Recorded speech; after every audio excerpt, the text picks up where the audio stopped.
speakers meeting. And I'm Barbara Collins. I'm the vice chair of the Coasters. I'm subbing for our fearless chair, Sally Prendergast, tonight because she had surgery yesterday. So this really was a little too soon to chair the speakers meeting. Yep. And some other board members are here tonight, and I want to introduce them. And it would be great if you want to wave when I say your name so that everybody can see you. First off, we've got John Eldon. There he is. And Harold Standerfer. And Paige DeCino. Thank you. And we're all very active Sierra Club members. And if anybody is interested in getting into climate action or another environmental issue, I did put my email in the chat, and so please reach out and send me an email. Harold Standerfer is going to introduce our first speaker tonight. In addition to serving on the Coasters board, Harold is the chair of the Coasters Political Endorsement Committee.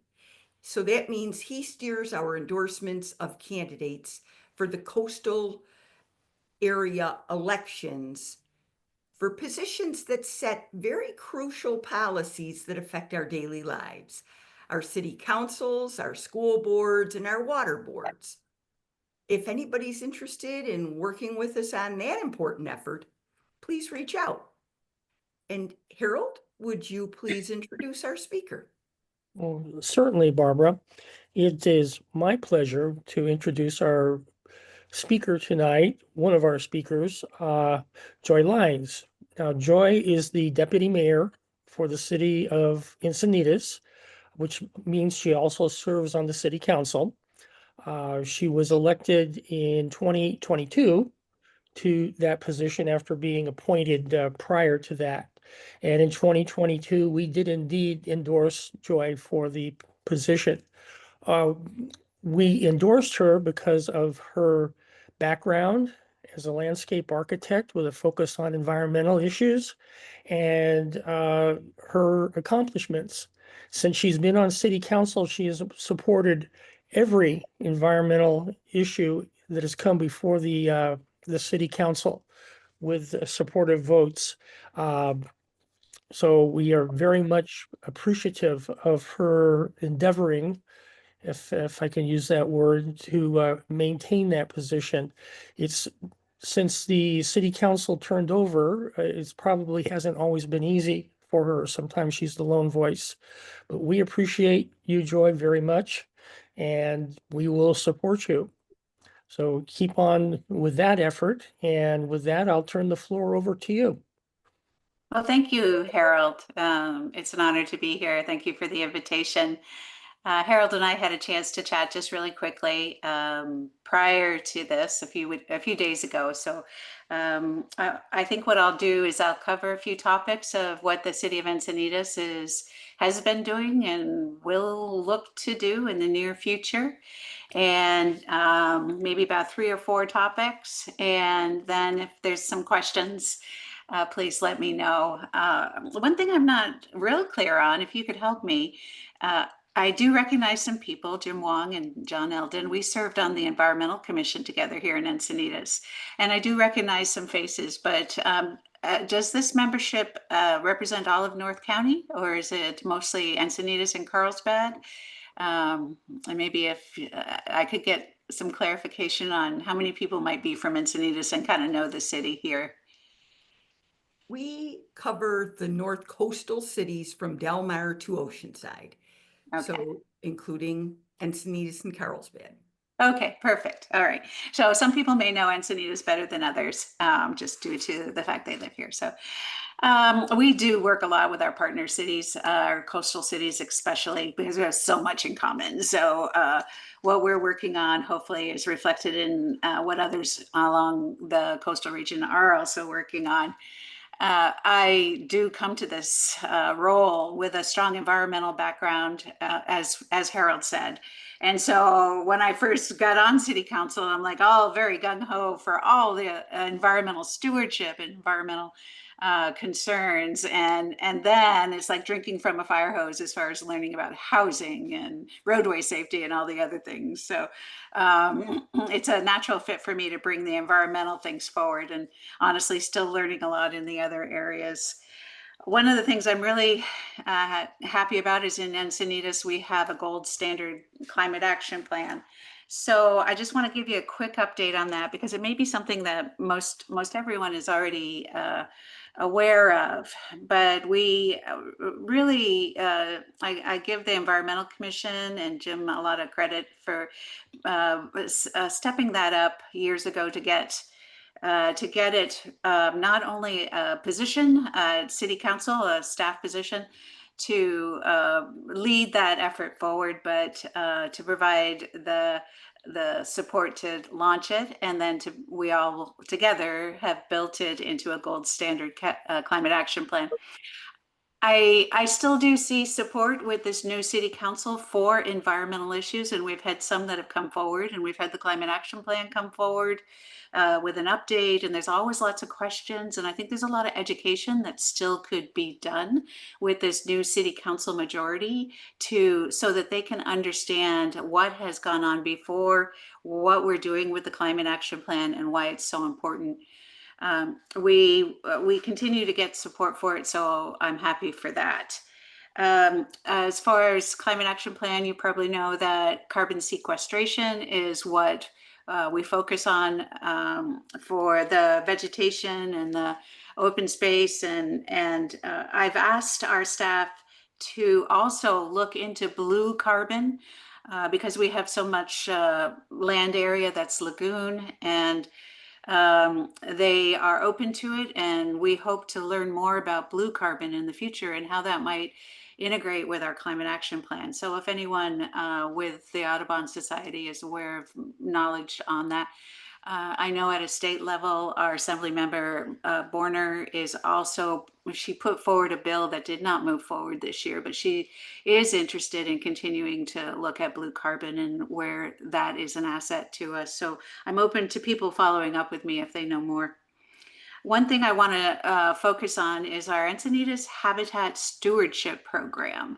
It was launched way back in, 2013, I think, or 15 was some initial technical documents to support our Encinitas Habitat Stewardship Program.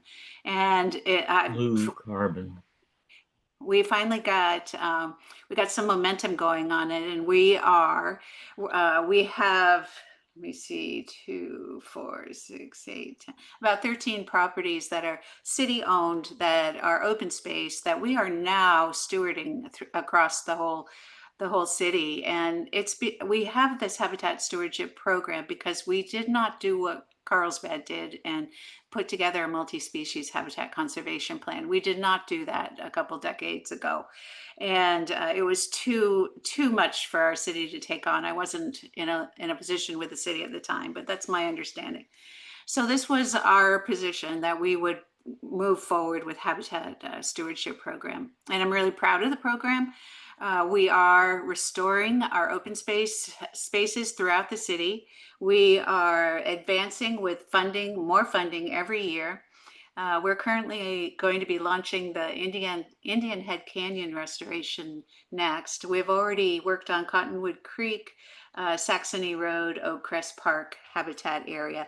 And we have additional open spaces that are already in the program that will continue to steward and improve, and then maintain and monitor. Just this last year, we hired Recon as our biologist to help us with the monitoring and management. And that's a significant step because the city of Encinitas does not have our own specialized biology or resource conservation expertise in-house. So we're happy to have that service for us to help with this program moving forward. One of the things I want to point out that I will look forward to talking to you more in the future and maybe getting your support on is we have been able to purchase a couple new open spaces in our city over the last few years. And the most significant to me is the Surfers Point open space, which we bought as an open space. It's right on La Costa and Highway 101. It's a special place in this world. It touches the lagoon. It's so close to the ocean. It's been impacted so heavily over the years.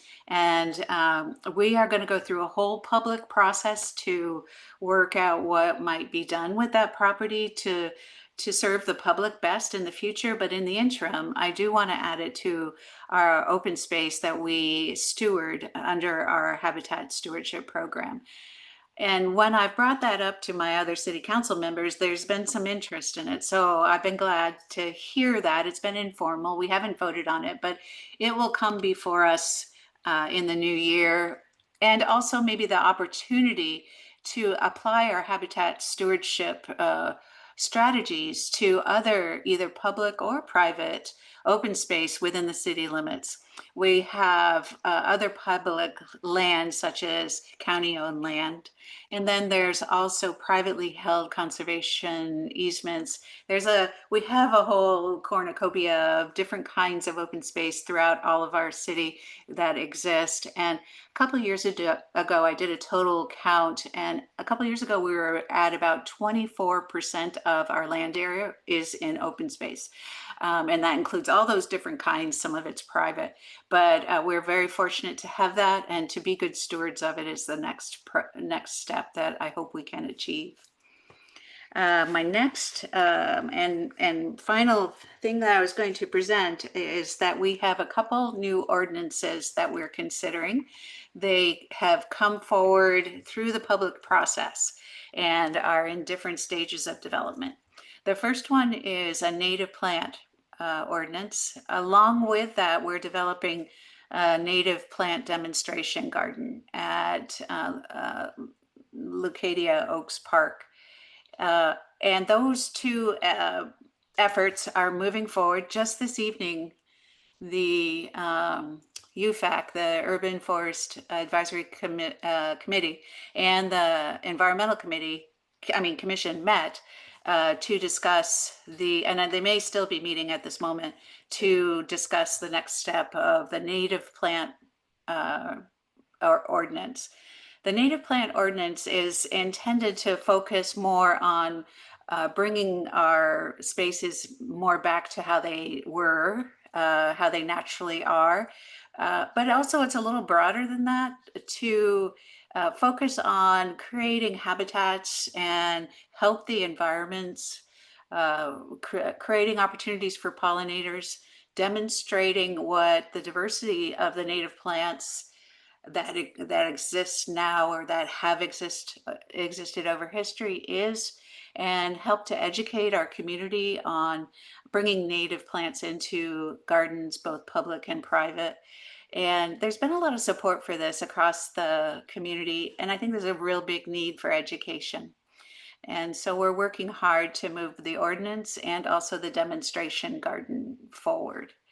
And the last ordinance I wanted to mention is our mature tree ordinance. And we started that a little bit over a year ago. It's been delayed, but it is still going through the process of getting public input and going through the UFAC and the Environmental Commission and the Planning Commission. And there's lots of different steps a city needs to take to put a new ordinance in place. So we're trying to be very diligent about that.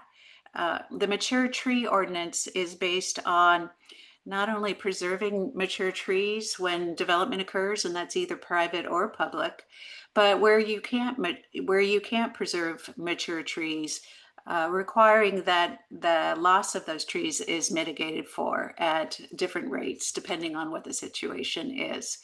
And that's kind of it in a nutshell, but there's a lot of nuances to what is a mature tree and what trees, and how do you measure them, and what's worth saving. And so there's a lot of dialogue around that.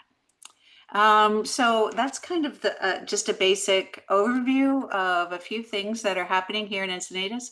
We always rely on you, all of you individually, but also as a group to advocate and help to present to us what's of interest to you and inform us. We rely on you a lot, and I have always appreciated your support in the past. So thank you, Harold, for inviting me. And Barbara, if there's any questions, I'll hand it back to you. Thank you, Joy. Okay, is questions? Raise your hand or raise your hand inside the box. Okay, we have a question from Margot.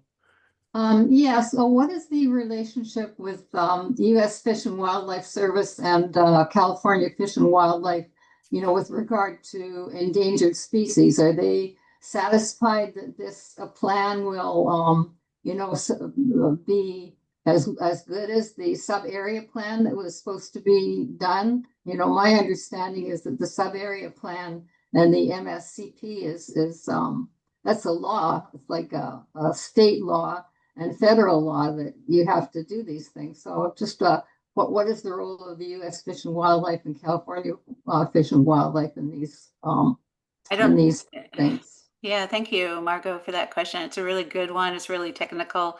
I did a lot of trying to understand what that history was when I was first looking at the Habitat Stewardship Program. It's my view that this really did not take the place of it. It was not intended to say we're going to substitute. We are just a community that did not move forward with a sub-area plan. And then independently, we put together this Habitat Stewardship Program. Now, I don't know if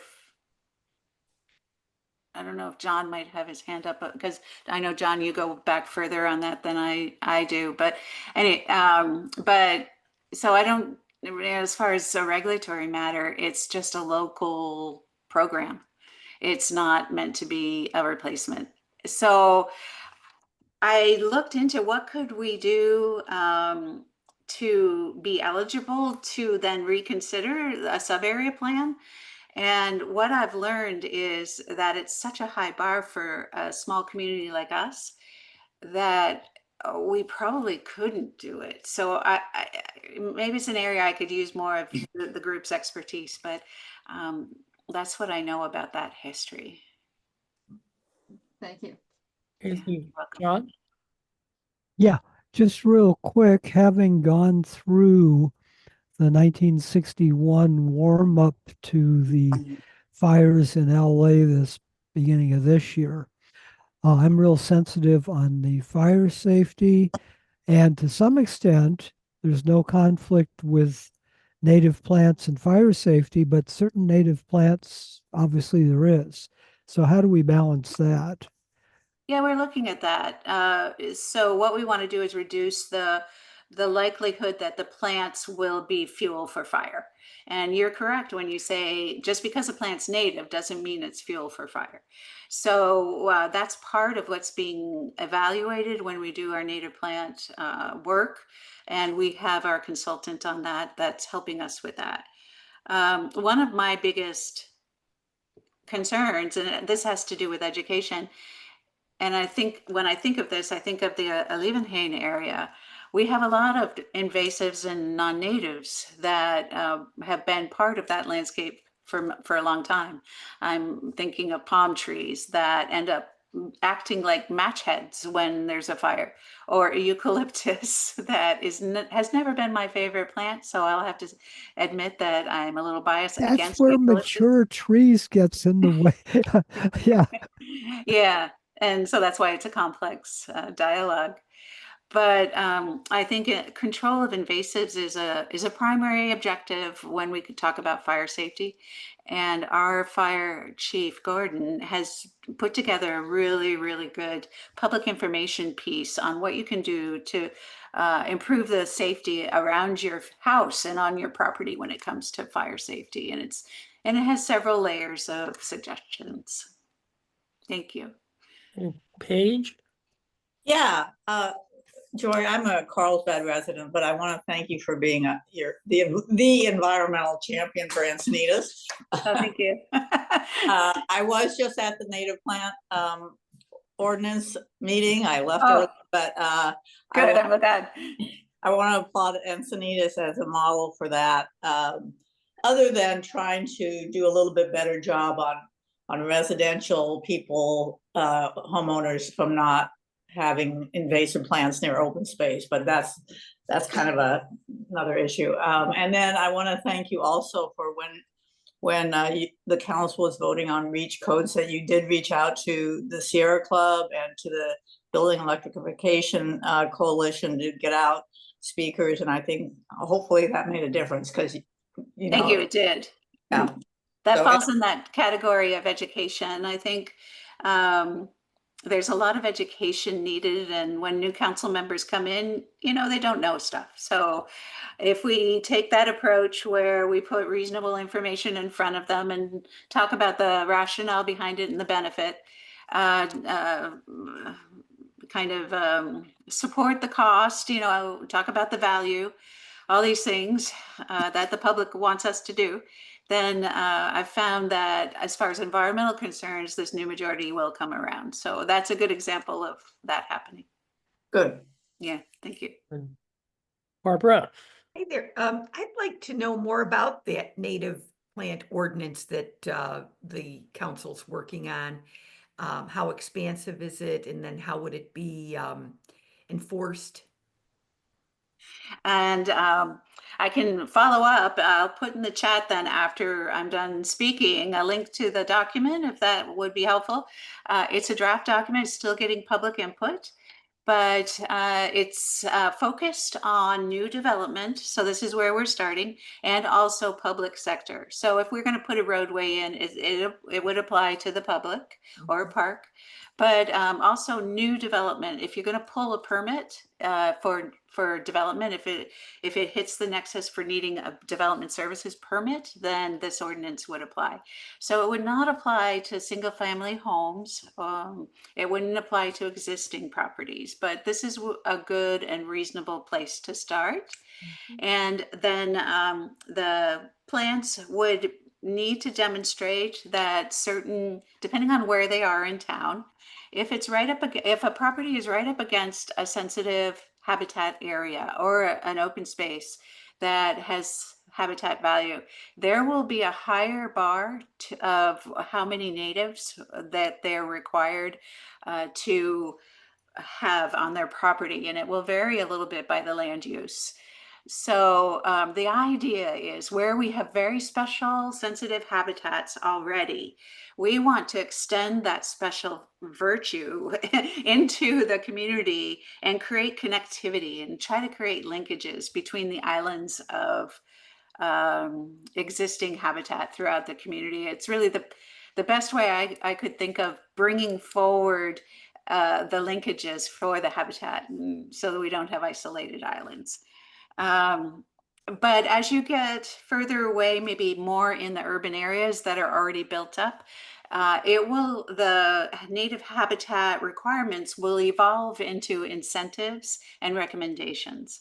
So where you have a very built up area that has a lot of concrete already, the requirements will kick in you'll get some incentives for using native plants and less of a mandate. So it's an evolution kind of from where the more sensitive areas are to where the areas are where it's more built up. So we're always taking input. As a landscape architect, I've seen that it is hard, that some of these situations are hard for natives to thrive in. But other areas we should really focus on natives as much as possible. So I kind of have a practical angle on it, and I'm hoping that moves forward. But if it doesn't, we'll get public input and it will evolve over time. So I hope that's probably a very broad answer, and I can follow up with some specifics by linking the document. Okay, we'll do one more question. Michael? Yeah, I just wanted to say how much I appreciated what you were saying about native habitat, and especially when it comes to trees. Eucalyptus and palms is something that we've been talking about for a long time. We actually had an article about it in one of our more recent High Sierran magazines. Oh, good. So was music to my ears. Thank you very much. Awesome. Well, thank you. And thank you again for all your support. I don't really know, Harold, I don't know what your agenda is this evening, but if there's some more items, I'll stay on and listen if that's okay. Well, we're going to have a presentation on climate action plans, which I'm sure will include a little information about Encinitas, along with looking at the county-wide. So you're more than welcome to stay, and we will understand if you need to leave as well. Okay. It's been a busy day for you, I know. I will lurk in the background for a while if that's all right. Okay, that'll be terrific. And I want to extend our appreciation for, first of all, coming and speaking to us tonight and dealing with our questions. And secondly, for the work that you do and you have done on behalf of the city, particularly, of course, we're interested in the environmental issues. So thank you very much. Well, thank you. And keep me in mind when you've got some good ideas you want to share that we can take forward at the city. I appreciate that. Absolutely. Appreciate you. Okay, thank you. Thank you very much, Councilwoman. Well, now it's time to introduce Lucy Terry. Lucy is originally from our neck of the woods. She grew up in San Clemente. She graduated from the University of Washington with a bachelor's in political science and double minors in environmental studies and indigenous studies. In 2021, Lucy founded the Environmental Policy Student Association at UW to amplify diverse perspectives in environmental fields. And then in 2023, she interned with the Center for Strategic and International Studies Global Food and Water Security Program, where she supported research and partnerships with organizations, including the United Nations. She's now pursuing a master's in climate science and policy at UCSD's Scripps Institution of Oceanography. She's also working as the Climate Action Plan intern for the San Diego chapter, bringing her technical and policy expertise to advance local climate action. She's collaborating on the 7th edition of the Climate Action Plan report with the Climate Action Campaign. She's gathering data from cities to evaluate progress on climate goals. I heard her give a presentation recently, and I was very impressed with her research and her insights. Lucy, welcome to our meeting. Hi, Barbara. Thank you for the introduction and the kind words. Yeah, I'm the current Climate Action Plan intern for the San Diego chapter of the Sierra Club, and I'm very happy to be here.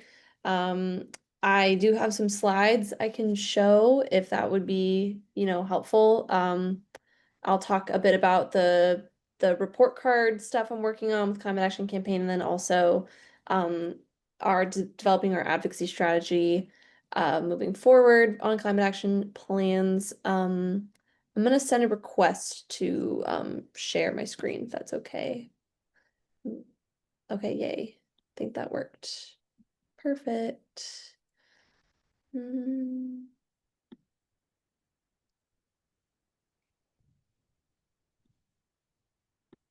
moment. Sorry, I'm having some technical difficulties. Okay, actually, I don't know if I can share right now because I might have to leave the Zoom. Oh, There we go. can you guys see this? Yes. Okay, perfect. I'm very glad I didn't have to leave the Zoom call. Okay. All right, so I'll go through this. This is sort of what I'm going to talk about. I'm going to talk about give an overview of some of the shortfalls we're seeing with different caps across the county. And then I'm going to talk about the community indicators work that I've been focusing on, the advocacy strategy, and then we can, open it up for questions and discussion, because I would also love to hear from all of you guys and your expertise. Let me click. Oh, okay. So a broad overview of what sort of issues are we seeing with climate action plans across the county? Because on paper, a lot of these, for the most part, can be very good documents and very good for setting goals towards climate action. But then there are sometimes problems internal to that, and then there's also problems in implementation. So sometimes CAPs can be weak planning documents with most of their greenhouse gas emissions reductions coming from primarily state measures rather than comprehensive local action. And I did call out some cities as part of this, but Oceanside is one city where we do see this happening. In other cities, CAPs are not always legally binding or CEQA qualified, which means they are mostly advisory and not necessarily enforceable if cities are not going to actually meet their goals put out in that cap. There's nothing really to be done about it. Sometimes caps can be also very robust or legally planning documents, but the implementation of the actual cap itself is pretty weak. So City of San Diego is one city where we see this. Obviously, they're and also across the board with all these cities, we are seeing tangible positive progress towards climate action. But as we get closer to 2030 and 2035 goals, we're seeing that the implementation aspect has to be stronger in order to meet these targets. And City of San Diego is one such case where it's really great on paper, but they have very ambitious goals and the implementation is not being followed through on. And in that vein, some caps, a lot of them actually lack clear progress monitoring guidelines or benchmarks to be like, okay, this measure says we're going to look at reducing vehicle miles traveled, but then they don't really identify what they're going to analyze and track as part of that process for transparency and future planning. Or cities design climate action plans that rely mostly on greenhouse gas emissions inventories as targets. La Mesa is one such case of this. Most of their goals are based around explicitly reducing greenhouse gas emissions, which is also, part of the whole point, but this slows implementation, monitoring, and disconnects climate action from the public because people don't exactly know what the impact of these measures is actually having been. Okay, so besides planning what can undermine implementation, cap planning and implementation by no means is not an easy feat. It is expensive. A lot of resources get tied up in planning, in updating the caps on a regular basis, and producing annual monitoring reports rather than actually funding the implementation of the measures put in the cap. CEQA qualified caps take even longer to write and plan and are more expensive to draft. That's not to say that these caps shouldn't be CEQA qualified, because when they're not, the lacking legal accountability is a problem for implementation. We're also seeing right now the reliance on and competition for state or federal funding sources in this unpredictable political climate is it is not uncommon, but it is going to be a problem depending on if cities are dependent on these funding sources for taking climate action and then they fall through because of the broader political climate. That is a problem locally. We're also seeing an underfunding of sustainability in city budgets as kind of related to this, and also a fragmentation of planning across departments. So City of San Diego recently dissolved their sustainability department and sort of put all the individuals responsible for, implementing the climate action plan across 3 different departments, which can be somewhat problematic for ensuring transparency and accountability. And then lastly, insufficient data or tracking mechanisms, especially related to setting up benchmarks in cap design, can undermine climate action progress because it gets lost in the bigger picture of different city developments and projects. Okay. So as all of these things come together, it's important that the work of the Sierra Club San Diego chapter focuses not just on the accountability and transparency in CAP implementation and monitoring, but also the critical structural flaws in CAP design. And my work with Sierra Club so far has kind of been two-pronged. It's to kind of address this. We have partnered with Climate Action Campaign to collect community indicators as part of their 7th edition Climate Action Campaign report card, which I will talk about and explain. And then also designing an advocacy strategy for Sierra Club volunteers to push for improved local climate action in 5 target cities.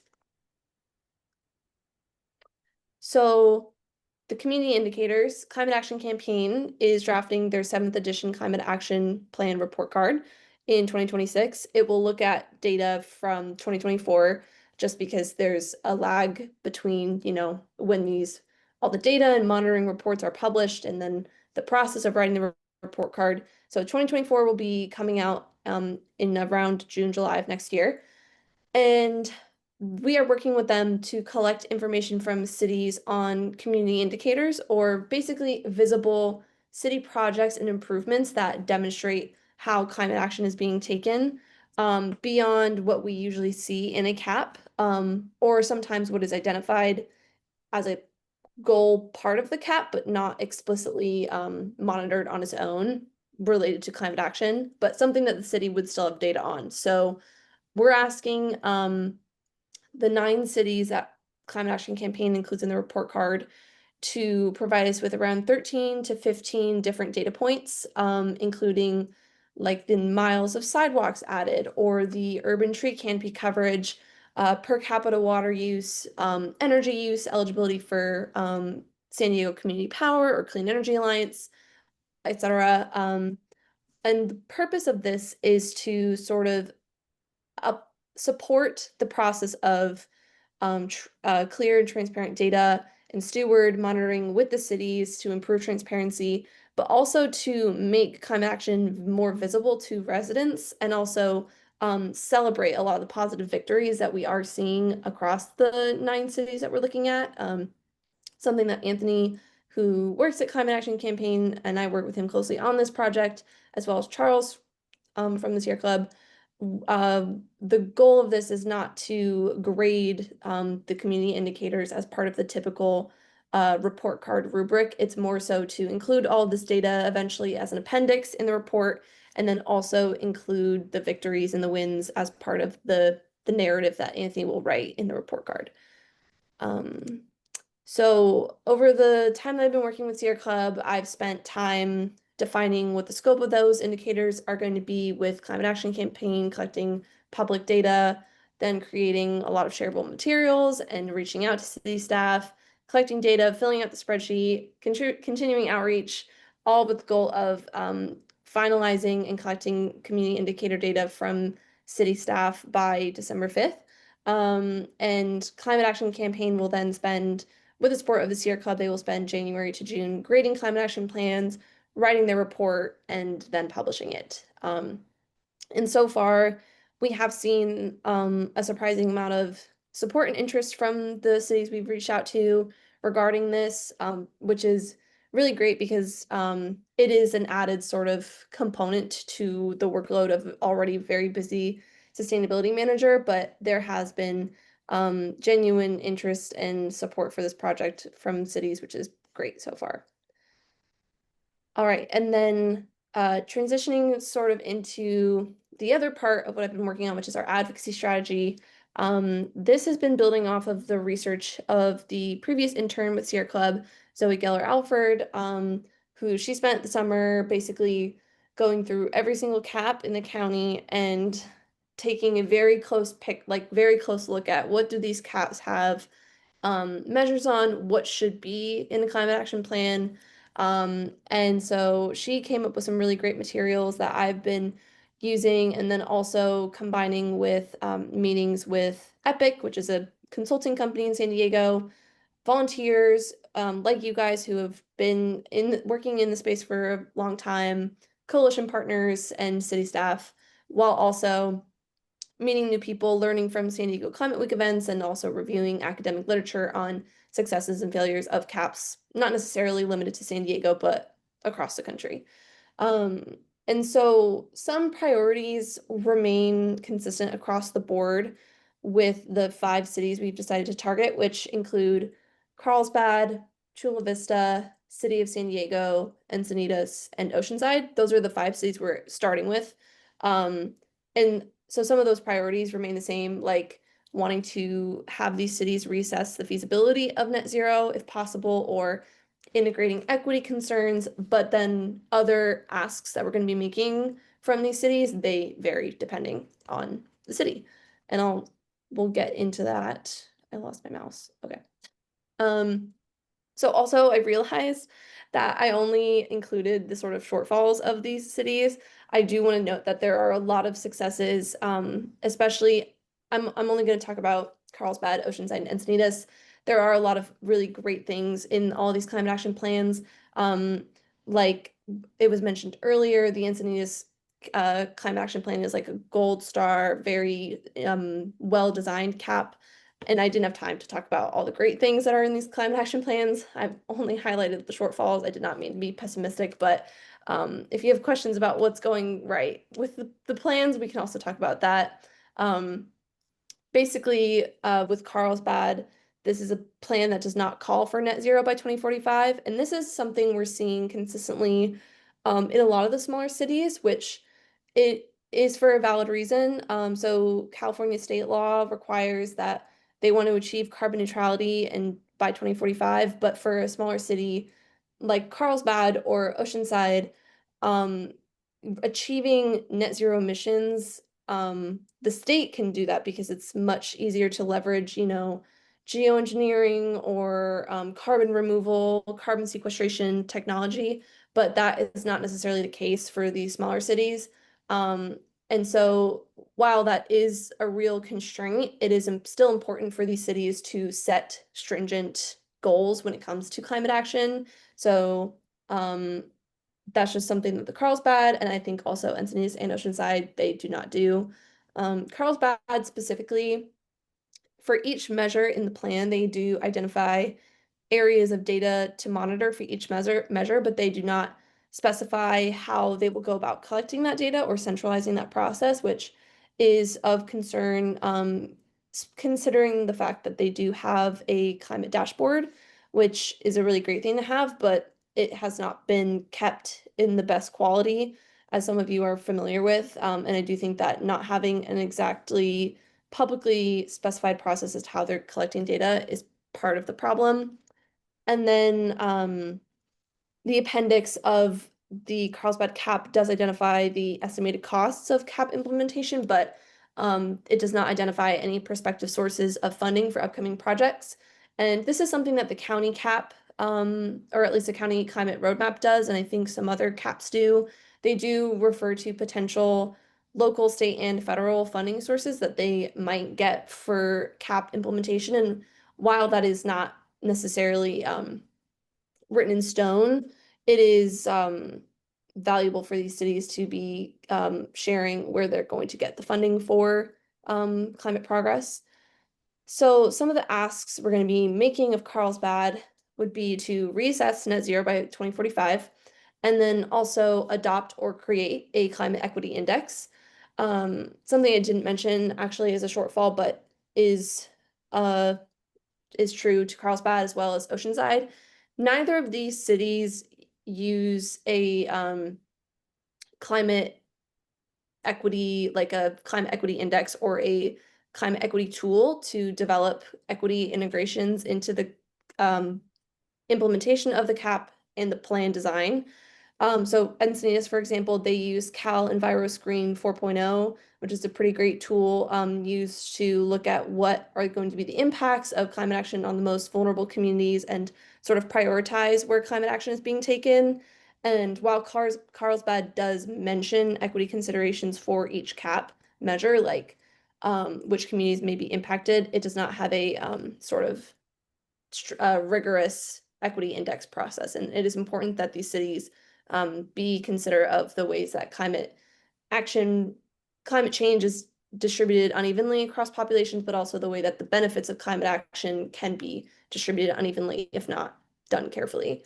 So also to strengthen implementation, looking at identifying funding sources in addition to estimated costs, monitoring mode shift and behavioral change related to vehicle miles traveled as a metric of cap success, clarifying the goals for the measures that don't have monitoring benchmarks and data, which is a few, especially related to transportation, looking at a stronger transportation demand ordinance, improving their CAP dashboard, which is just not super helpful as it could be. The Encinitas dashboard is very strong. City of San Diego also has a strong climate dashboard, and Carlsbad has potential with theirs if they can sort of improve upon it, make it easier to use and also more relevant to the CAP. And then also there's a building inventory process related to one of their measures that they need to start in the short term rather than kicking that down the road to 2030 as they've originally laid out in the CAP. Let me move on to Encinitas. So like Carlsbad, Encinitas' plan does not necessarily call for net zero by 2045. Certain performance metrics for transportation are somewhat non-specific. According to the CAP document, they are part of the goal for understanding how to reduce vehicle miles traveled. One of the primary actions is going to be implementing a monitoring program for assessing active transportation plans, which it's 2025 and that has not yet been done. And if sort of the crucial piece to studying and assessing how the data, if the crucial piece to collect the data has not yet been established, then it will be very difficult to measure success. So it's important that this be addressed. And then also something that's notable about Encinitas is transportation goals with active transportation is that their goals are surrounded to increasing reducing vehicle miles traveled and increasing mode share, so like more biking and walking, but only specific to ATP project areas and not necessarily citywide, which could be reevaluated depending on capacity. It looks like I forgot to write that as my fourth ask, but that was going to be my fourth ask on this slide. In addition to reassessing net zero by 2045, and then also allocating resources to finish projects that are identified as behind and awaiting resources, especially the local shuttle system. And then also developing that monitoring system to assess mode shift and set more stronger quantitative VMT targets for 2030. And a lot of that sounds like, I don't know, I don't want to say it sounds like lame, but it sounds very like data focused. And I think that while that might not be the most like accessible way to get into climate action, I do think that this is where cities could see the most improvement in this field and then take the biggest steps when it comes to actually implementing the plan, is if we ask for and support the idea of stronger transparency and monitoring and data collection with climate action. And for the last sort of North County city, we're focusing on Oceanside. Most of the emissions in Oceanside come from transportation, but most of the measures are focused on building decarbonization. This is something that is actually true, I think, for most cities most of the target cities that I've looked at. They're around 50 to 55% of emissions is transportation, driving your car, and barely any of the quantified citywide emissions reductions have anything to do with actually reducing transportation emissions, which is a problem because it's important that if there's most of the emissions are coming from transportation, that efforts be localized to this area, especially when also considering that carbon sequestration, for the most part, is not making up that that gap enough. Like I was telling Barbara that Oceanside's transportation emissions are around 55%, and then 0.09% of their emissions reductions actually have anything to do with transportation. Though that's less than 1%, and that's pretty egregious. Anyways, that's also true for Carlsbad and Encinitas as well, that sort of dynamic, but just not as severe. Equity is definitely not strongly integrated into CAP design for Oceanside, probably the weakest of the three cities I've talked about. In the original, or in the 2019 CAP, equity was mentioned 2 times. It did get better in the most recent draft, but again, more important to have equity talked about centrally in the CAP plan. Does not call for net zero by 2045, and most of the emissions reductions to meet Oceanside's 2030 goals are actually going to be coming from state and federal action, which means the city is kind of kicking the can down the road to actually take climate action and is letting the state do the heavy lifting for now and is setting weaker targets that it can meet, which is not productive for actually reducing emissions. So for Oceanside, again, reassessing net zero, adopting a climate equity index. To strengthen implementation, they need to clearly identify what data they're going to use to evaluate implementation. They've identified departments that will collect data and measure success for different CAP measures, but they have not said what they will actually be looking at when it comes to any of the measures. They need to expand transportation measures to improve public transit ridership, support active transportation use, and reduce VMT, rather than mostly focusing on electric vehicle charging infrastructure. There also needs to be a stronger transportation demand ordinance. And then they also need to begin implementing the Energy Upgrade Oceanside program, which is designed to, on paper, introduce several hundred retrofits to existing buildings to decarbonize them by, I think, already 2030, and then like many, many more by 2045. And it's, they've not even designed or adopted this program yet. And considering that decarbonization of buildings is such a large part of their emissions reduction portfolio, this is something they need to really hone in on at the moment. So that's sort of what I'm focusing on, and our volunteers will be focusing on with each of these cities. And the plan from there is to we are appointing sort of volunteers to be city captains and lead advocacy in each of our 5 target cities. We're actually looking for someone to support our advocacy in Encinitas. If anyone is interested, you can email me after this or say something right now. But we will also be having a sort of strategy training call next Wednesday, I believe, at 5 p.m., sort of to just go over what I just explained, but even in more depth, and sort of answer questions, get people comfortable with the concept of making non-agenda public comments at city council meetings regarding these improvements for climate action plans. So yeah, I would also love to hear from all of you if you have comments or questions, but this has been a really sort of holistic research process, and I also want to hear from anyone who's been involved on these issues for a long time and wants to see something being addressed by the Sierra Club. But yeah, thank you all for letting me talk. I will stop sharing. Well, thank you so much, Lucy, for all of this great data and some really good information about specifically where we're falling behind, as you said about Oceanside. I know that we've been working to try to get a better transportation demand management ordinance passed.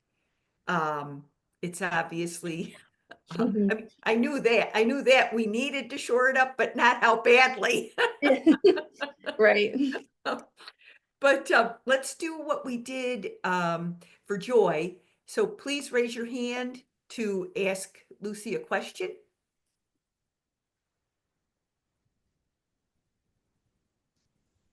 Jim, you're muted too, Jim. You're still muted. Yeah. You're still muted. Sorry. Oh, How about now? you're good. You're good. Okay. So, Lucy, first of all, I want to compliment you on your report, because I have an idea of how much work it takes to review so many climate action plans, because that's what I did, well, almost 10 years ago when I was on the Environmental Commission, and I wrote the report saying that we need to upgrade our climate action plan from the aspirational one from 2011 to our much better qualified one, which we passed in, I think, 2018. And you're certainly right about transportation being a big factor, typically around 50%, I think 54% in Encinitas. And I know Encinitas got a little dinged on our climate action plan compared to San Diego. We're number 2 because we have little control over our transportation. We're just one part of NCTD, whereas San Diego has much more control over MTS. Mhm. Um, and then, of course, I served on the traffic commission, so I would know a little bit about that. And our current council is much less friendly to public transit and walking and biking. Mhm. And they're more car favorable.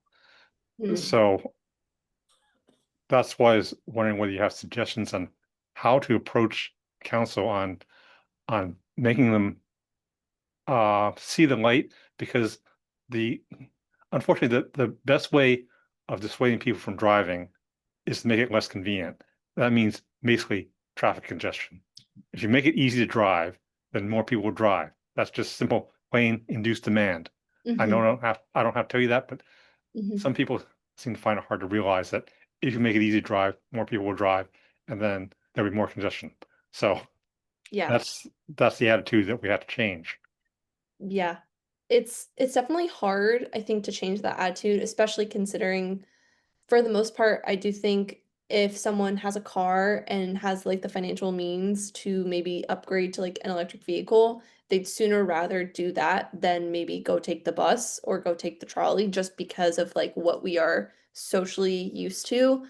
But I do think that genuinely we will not be able to, because the sort of the deployment of like EV technology and also that tech the deployment of that is so subject to like political whim and like what's going on at the state and federally.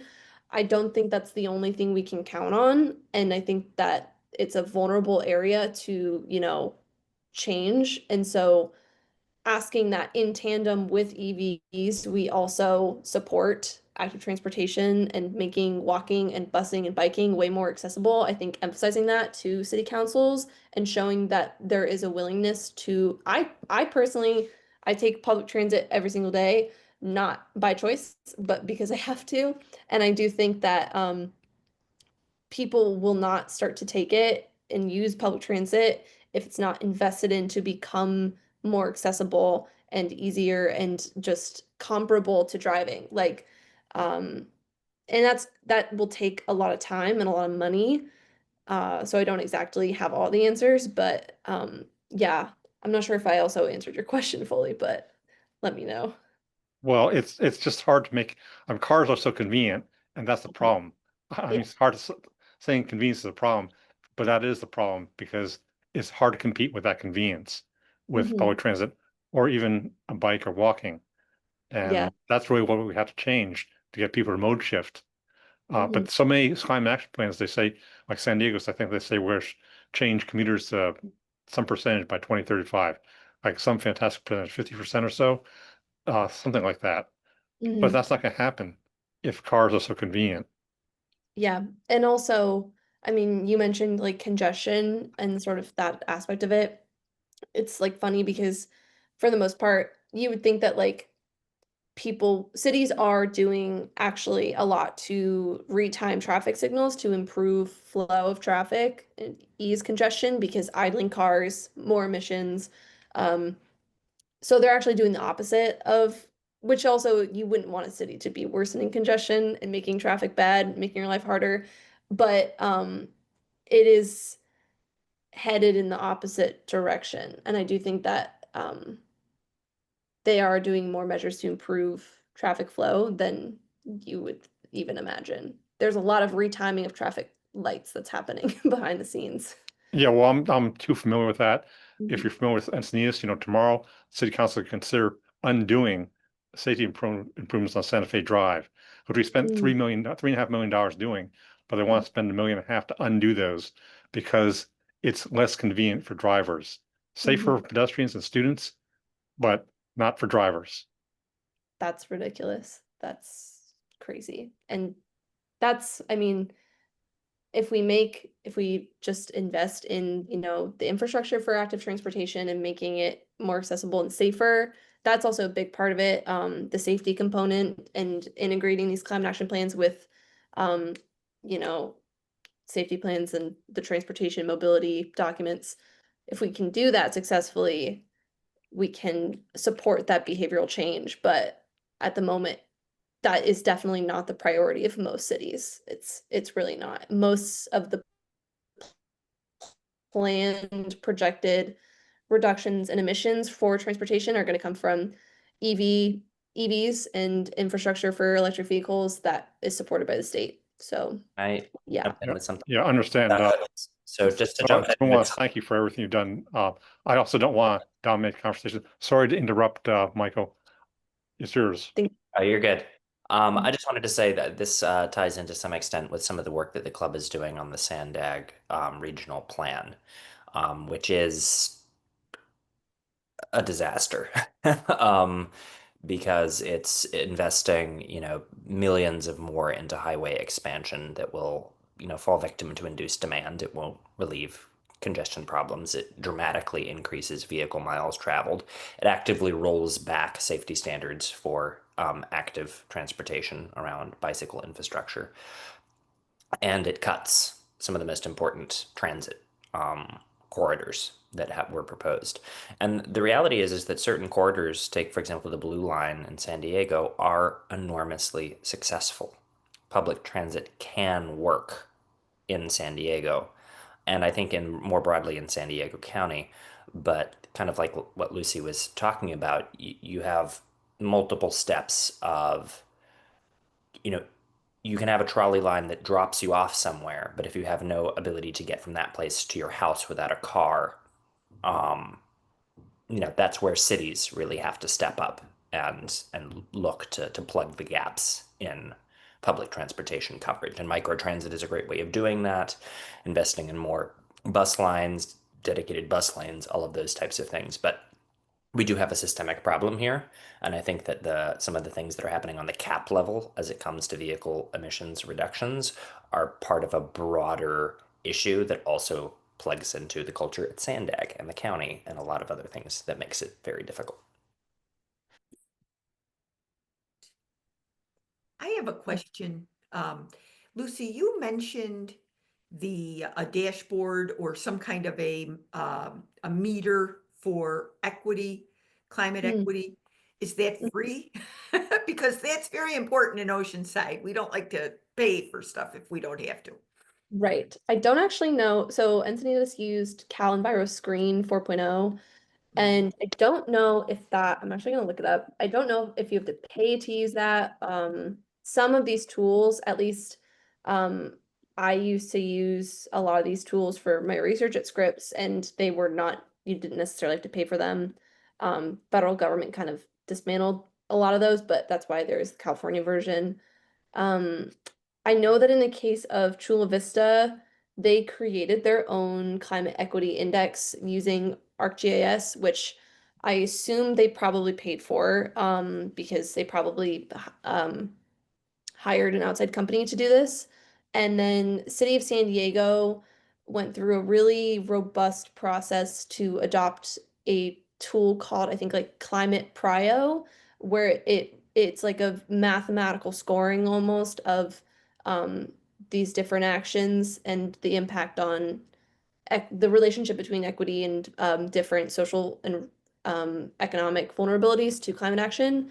Um, Oh, okay. It looks like Calenviro screen is free. Okay, so that is a really important resource that should be plugged. But with other like more formal tools that were used, like City of San Diego and Chula Vista, I think those were not free. Yeah. Okay. Yeah, thank you. And that's a very important, I completely agree that including a lot more emphasis on climate equity is essential in our climate action plan. Definitely.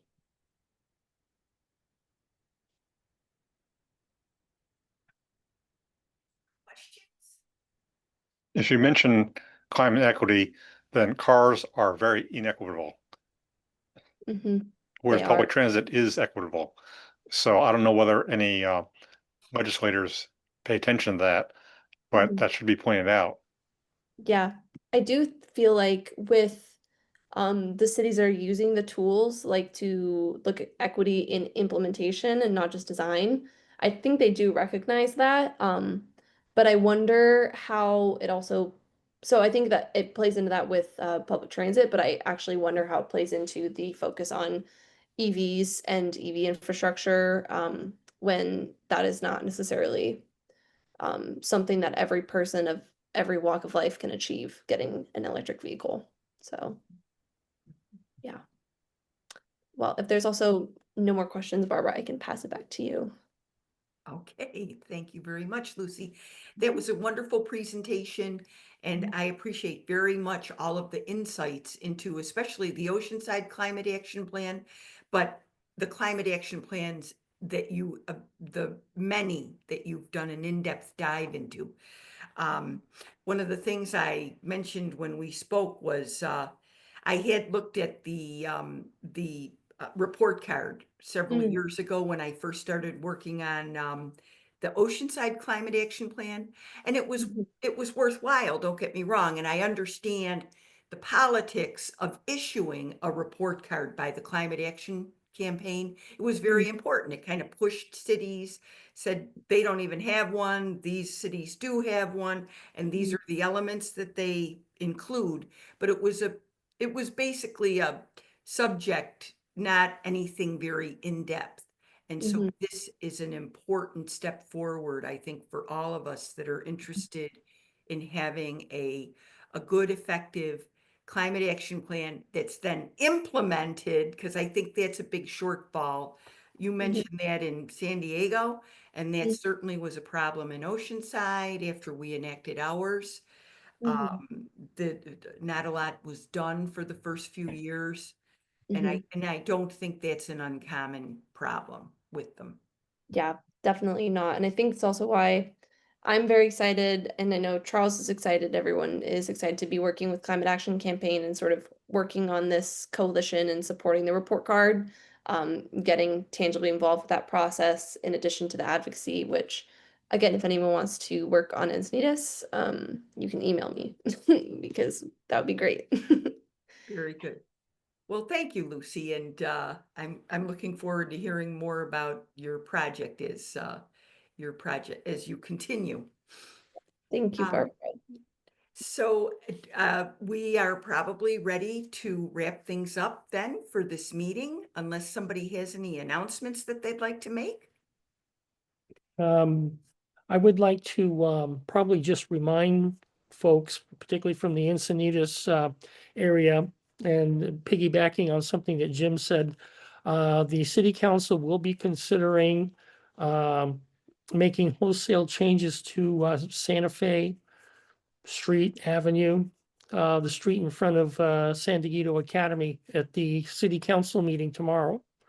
And so we're encouraging folks to come out and express an opinion on it. And hopefully the opinion would be that it doesn't make a lot of sense to tear up something that just got put in at a significant cost to make it more convenient for cars and less safe for our students in particular who need to use that street and those crosswalks to get safely to school. City council meeting starts at 6 p.m. Thank you, Harold. And one thing actually I'd like, Michael, if you don't mind mentioning, is in addition to our speakers meetings, which we do quarterly, Michael is working with us to have some other events in our local communities just to give us a chance to relax and socialize and get to know each other a little better. And would you mind talking about that a bit, Michael? Absolutely. So we are hoping to launch a new kind of series of events called Pints for the Planet, which we will be hosting at different breweries around our coastal communities. We're going to try to prioritize breweries that have some sustainability practices embedded in their business models. We're also open to other types of businesses. It doesn't have to be breweries, but just a chance to get together, to have our leadership interface with our membership at a deeper level, build some community, and hopefully get some people active on our committees. So those will be any month that we are not having our quarterly meetings. And our next quarterly meeting, in case you want to make a note of it, is tentatively scheduled for January 27th. and it will be in Encinitas. And then the following month in February, we will have our first Pints for the Planet event in Oceanside. And I believe, let me pull up the date for that. We'll be sending out notifications. That would be on Tuesday, the 24th of February. So we hope to see all of y'all in person much more next year. And if you can't wait until after the new year to see us all, we are having our chapter Christmas party on December 11th at the office. So I hope some of y'all can make it to that as well. That sounds great. Thank you. Well, our next meeting will be in January, and I hope you all have a wonderful Thanksgiving. Oh, I'm sorry, Paige, you wanted to, yeah. All right, for those of you who don't live in Encinitas, tomorrow and Thursday, the Clean Energy Alliance is having a workshop, 5:30 to 7. Tomorrow's